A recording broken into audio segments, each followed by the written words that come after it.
Hello বন্ধুরা, তোমরা সবাই কেমন আছো? আশা করি সবাই ভালো আছো। আমরাও ভালো আছি। তোমরা সব সময় ভালো থেকো, সুস্থ থেকো।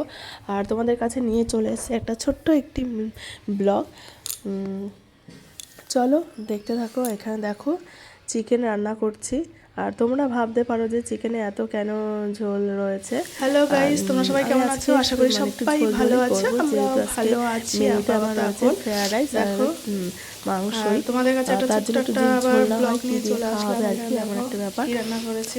আর আমি যখনই মাংস রান্না করি তখনই মানে এতটাই হেভি হয়ে যায়, শুধু মাংসগুলোই পড়ে থাকে, একটু গ্রেভি থাকে না। তার জন্য আজকে মন স্থির করেছি যে আজকে একটু ঝোল ঝোল করবোই।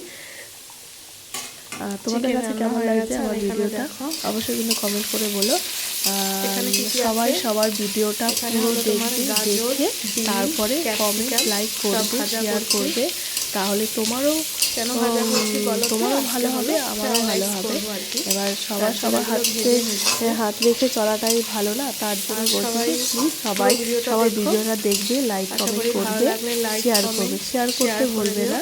যদি তুমি ভাবছো যে তোমার ভিডিও যদি শেয়ার কেউ না করে তাহলে নিশ্চয়ই তোমার ভিডিও কেউ শেয়ার করবে না।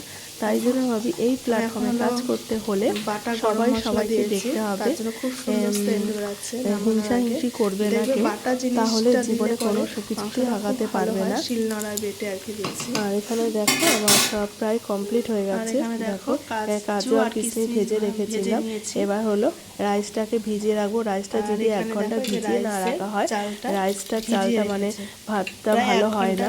তাহলে ভিজিয়ে রাখলে কি হয়, রাইস মানে ভাতটা খুব লম্বা লম্বা হয়, তাড়াতাড়িও হয়ে যায়। ভাত মানে রাইসটা মানে ভাতটা খুব সুন্দর লম্বা লম্বা হয়। প্রচন্ড পরিমাণে এখনো কাশি রয়েই গেছে, জানোই তো যে শরীর খারাপ ছিল, তোমরা যারা আমার ভিডিও দেখো আর কি। আর এখানে দেখো প্রায় আমার ভাজা হয়ে গেছে, সব কমপ্লিট। আর এখানে এখন হলো আমি রাইসের জন্য মানে জলটা বসাবো। জলটা যদি ভালো করে না ফোটে তাহলে রাইসটা দেওয়া উচিত না। আর এখানে আমি জলের মধ্যে দিয়েছি লবঙ্গ, এলাচ, তেল, নুন পরিমাণ মতো।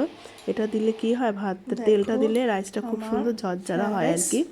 আর এখানে দেখো আমার রাইসটা পুরো কমপ্লিট। এখন হলো হালকা সিমে দিয়ে হালকা হালকা করে ভেজে নেব। আর আমার ভিডিও তোমাদের কেমন লাগছে অবশ্যই কিন্তু কমেন্ট করে বলো। সবাইকে জানাই শুভ দুপুরের শুভেচ্ছা। ভালো থেকো, সুস্থ থেকো, টাটা।